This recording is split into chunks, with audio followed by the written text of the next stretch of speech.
Guys, dito kami sa SM ng San Mateo. Bali, mang grocery na kami, mga kababayan. So, dito kami sa ground floor. So, titingnan ko yung mga seafoods dito at saka yung mga karne, mga manok. So, punta ko muna, mga kababayan.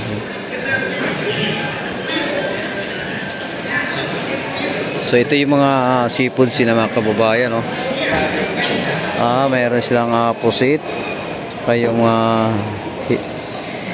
alimasag. Ayun, no.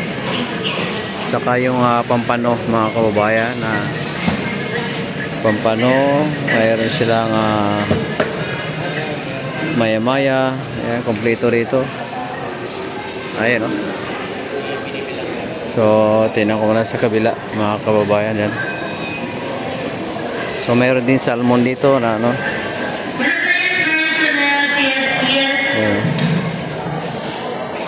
Daming mga panida rito na mga hipon to, mga kababayan. Ayan.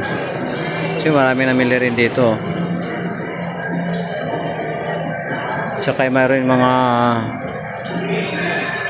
barbecue na naka-marinate na, mga kababayan, no. Ready to cook na lang ito kasi naka-marinate na ito. So, may chicken barbecue, mayroong pork barbecue. So, kompleto at meron din mga bangos, tinapa, ayan, no. So, ikot muna ako sa kabila, mga kababayan.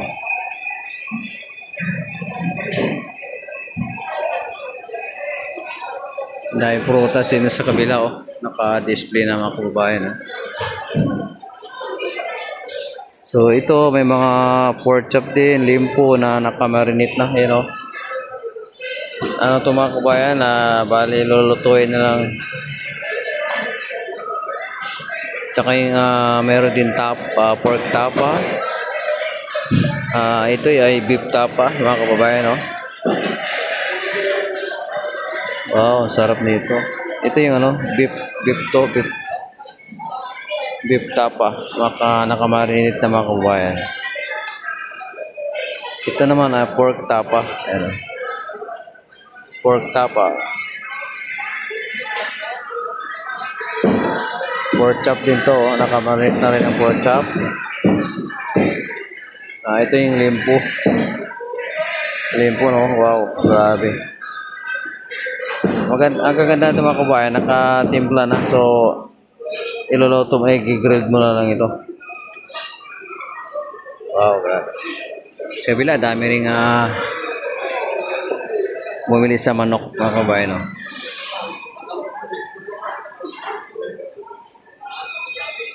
Puntahan ko yung manok. So, ito. Tayong manok dito.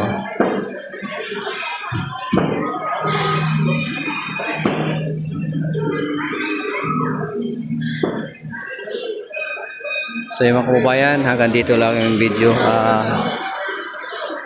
Maraming salamat sa patuloy yung panood sa mga video.